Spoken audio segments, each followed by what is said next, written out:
வணக்கம். மேசராசி ஆனி மாத ராசி பலன்கள்.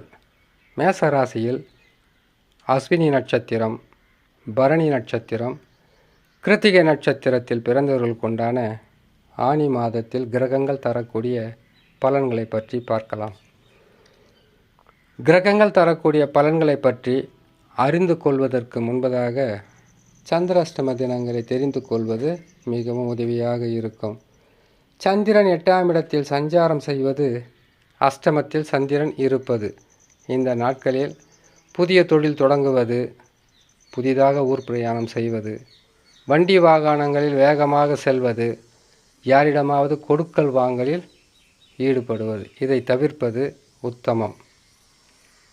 வேலை செய்கின்ற இடத்திலும் சரி, குடும்பத்திலும் சரி, சில வாக்குவாதங்கள் என்பது இருக்கும். அதை தவிர்த்து மௌனமாகவும் அமைதியாகவும் இருந்தால் பாதகங்கள் குறைந்து நற்பலன்கள் கட்டாயமாக கிடைக்கும். சந்திராஷ்டம தினங்களை தெரிந்து கொள்ளலாம். 19/6/2024 ஆனி மாதம் 5ஆம் தேதி புதன்கிழமை பகல் 11:02 விருச்சிக ராசியில் சந்திர பகவான் சஞ்சாரம் செய்யும்போது சந்திராஷ்டம தினங்கள் ஆரம்பமாகும்.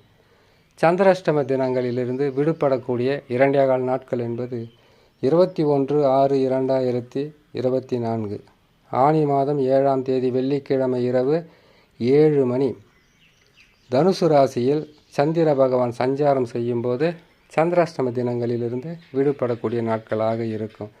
இம்மாதத்தில் கிரகங்கள் தரக்கூடிய பலன்களை பார்க்கலாம். ஆனி மாதத்தில் செவ்வாய் பகவான் ஜென்ம ராசியிலே சஞ்சாரம் செய்வது அதிர்ஷ்டத்தை தரும். ஆட்சி பலம் பெற்று அமருகின்ற செவ்வாய் பகவான் மிகவும் வேகமாக செயல்பட்டு வெற்றிகளை பெறுவதற்குண்டான வழிகளை கொடுப்பார். இதனுடன் கோபங்கள் என்பது சற்று அதிகமாக இருக்கும். கோபத்தை குறைத்து கொண்டால், ஆதங்கத்தை குறைத்து கொண்டால் நற்பலன்கள் அதிகரிக்கும். குரு பகவான் 2ஆம் இடத்தில் இருப்பது பொருளாதாரத்தில் உயர்வும், திடீர் தனலாபங்களும், சொத்து சேர்க்கையும், கொடுத்த வாக்கை காப்பாற்றுவது, கடனை தீர்ப்பது, செய்கின்ற தொழிலில் அதிகப்படியான நற்பலன்களை பெறுவதற்குண்டான வழியை குரு பகவான் 2ஆம் இடத்தில் செய்வார்.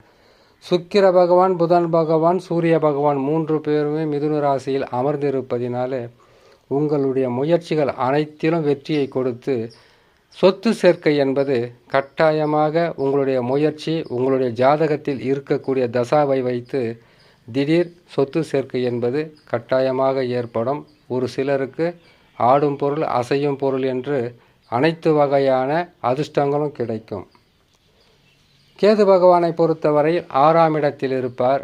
நோய், கடன், பகை, எதிர்ப்புகள் எதுவாக இருந்தாலும் அதை நீங்கள் உங்களுடைய திறமையால், உங்களுடைய செயலால், உங்களுடைய முயற்சியால் வெற்றி பெற்று மிக சிறந்த நற்பலன்களை நீங்களாகவே அடைவதற்குண்டான வழியை கொடுப்பார். சனி பகவான் 11ஆம் இடத்தில் இருப்பது லாபஸ்தானம், உபஜயஸ்தானம். இந்த ஸ்தானத்தில் அமருகின்ற சனி பகவான் ஆட்சி வளம் பெற்று அமர்ந்திருப்பதால் ஒரு சிலருக்கு அரசாங்கத்தால் நற்பலன்கள் நடக்கும், குடும்பத்தில் சந்தோஷம் பிறக்கும், எடுக்கின்ற முயற்சிகளில் வெற்றியை கொடுக்கும். அதே மேசராசிக்காரர்களுக்கு தசா சரியில்லாமல் இருந்தால் ஒரு சிலருக்கு நற்பலன்கள் குறைந்தே காணப்படும். ராகு பகவான் 12ஆம் இடத்தில் இருப்பது பாதகம் இருக்காது, சாதக பலன்தான். 12 என்பது அயன சயன போக விரயஸ்தானமே தவிர பாதகஸ்தானம் என்பது கிடையாது. பொறுமையாக இருந்தால் வெற்றி என்பது கட்டாயமாக உங்களுக்கு நல்ல நிலை கிடைக்கும் என்று சொல்லி இன்னொரு நல்ல பதிவில் உங்களை சந்திக்கிறேன். நன்றி, வணக்கம்.